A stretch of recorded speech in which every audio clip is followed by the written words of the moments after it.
Hello, everybody. How are you? Hello, hello, hello. All right, let's get started. So today we're going to do some Q&A. Lots of people ask me questions all the time. I even have this cute little sign that I put up when I'm sitting at a restaurant and I'm working through lunch or something like that. I always make sure that I have a sign that says, hey, I'm a realtor and I'm here to help. So Jolynn asked me a question, and her question was basically, what is the first step before I apply for a mortgage, or as I'm getting ready to apply for a mortgage? What's the first step? So really the first step starts before you talk to anybody. And the biggest first step that you can take that's really going to make a difference is getting all of your financial foundation together before you talk to an expert. So you need things like your W-2s for the last 2 years. You need things like the last few months of pay stubs. You need your income, a true identification of your income. You need your debts. You need to understand your credit and your credit report. These are all things that you're going to need, along with maybe a few other things. So get those things together first, and that way the process becomes much easier. Then the second part of that is finding a lending partner. I always suggest going with a lender that you already have an established relationship with. So if you've been using the same bank or the same credit union for many, many years, then start with them because you already have a relationship. They're going to be a lot more forgiving about your situation. But when it comes to credit, yes, you are going to get dinged for applying for a mortgage. However, you have 30 days where every application for a mortgage counts as one. Okay, so as far as your credit report goes, if you shop for 2 or 3 or 4 different lenders and you compare their programs and you compare their interest rates, these are going to be things that you're going to be able to shop for, and you should shop for them. When lenders tell you not to shop, that's when you should take a big step backwards, okay? This is your time to shop. We're not talking about a $20 or a $30 purchase here. We're not buying a new $150 pair of shoes. We're spending $100, $200, $300,000. This is a massive investment. You have every right to shop around, so make sure that you do that. So step 1, get your financial foundation in order. Step 2, find a lending partner. And if you're already working with an agent, ask them for their recommendations.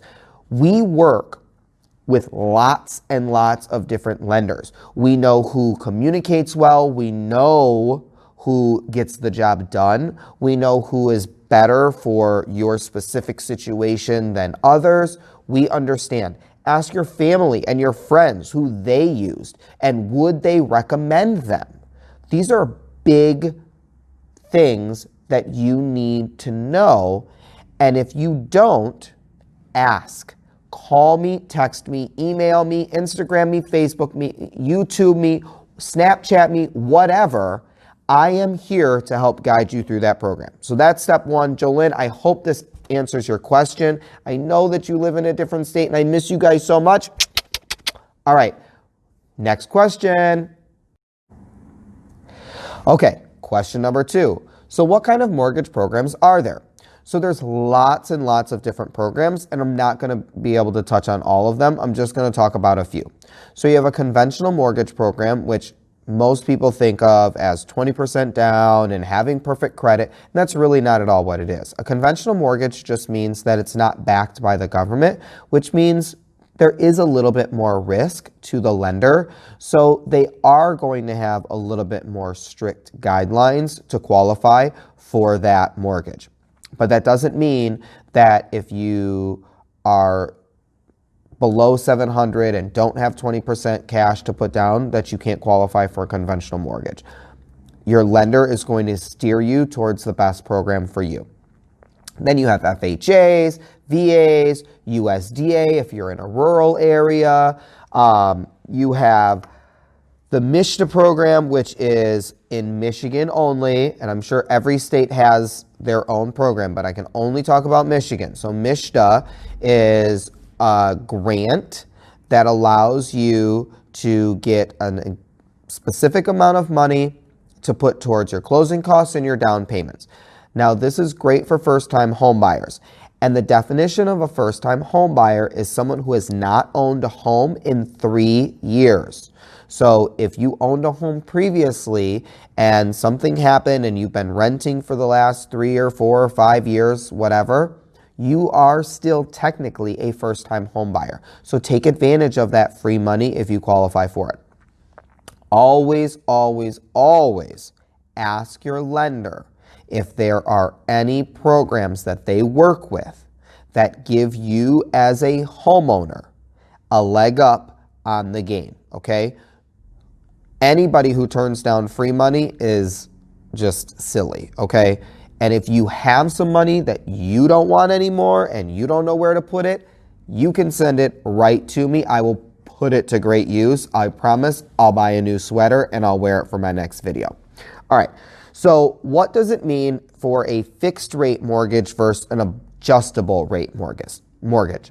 So a fixed rate means that for the life of the loan, whether it's 10, 15, 25, 30 years, the interest rate does not change. So whatever you are able to lock in with your lender when you close on that house, that's what you pay until the home is paid off.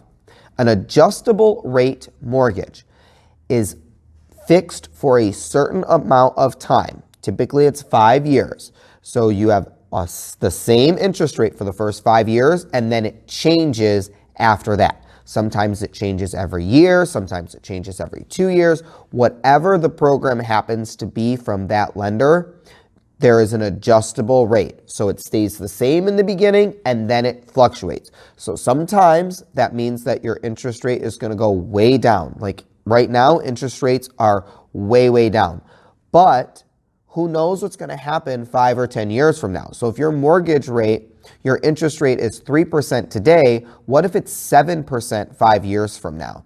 That changes your payment exponentially. So those are things that you really want to take into consideration, okay? All right, we're going to move on to question number 3. If you have any questions about mortgage programs, definitely give me a call and we'll get you in touch with a great lender who can explain everything, okay? Don't trust Google. Okay, so on to question number 3. What is the difference between pre-qualification and pre-approval? All right, this is a big one, and this is a question that I get all of the time, and I have a lot of clients come to me and they say, oh, I'm pre-qualified. Great, let's get you pre-approved. Pre-qualification is no different than that credit card offer that you got in the mail yesterday. Same thing. It's just some generic little form that you probably filled out that you didn't even know what it was really for, and they started sending you letters saying you're pre-approved. You're not. You're pre-qualified. You're pre-qualified. Pre-qualified and pre-approved are two different things. Pre-approval is when you're working with a lender and you have submitted documentation. This is the key. I'm going to enunciate it really well. Documentation. Okay? All right. Truly, guys, pre-qualification and pre-approval are so different. When you are pre-approved, you have a letter from a lender that is a promise to lend to you so long as nothing changes between the time that they gave you the letter and the time that you close on a house. That is really, really important. Do not go on a shopping spree for your new home and rack up that credit card before you close on the house. You save that for the day after closing, okay? Pre-approval is a promise from a lender to provide you with whatever amount of money you've been approved for. Okay, they have gone through your documents, they have gone through your credit, they have gone through your financial situation, they have looked at your income, they have looked at your debt, they've talked to an underwriter. These are steps towards home ownership and towards approval for your mortgage. If you go through part of those steps before you ever step foot into a house, I promise you, your home buying experience is going to be exponentially better, okay? So ignore pre-qualification and let's only worry about pre-approval, all right? On to question number 4. All right, everybody. Here is question number 4. It's a big one too. Are you ready? Are you ready for it? Okay. This is a question that I get at least once a day. Okay? At least once a day. What kind of credit score do I need? Okay? Depends on the mortgage program that you go with. But like I said, different programs have different qualifications, okay?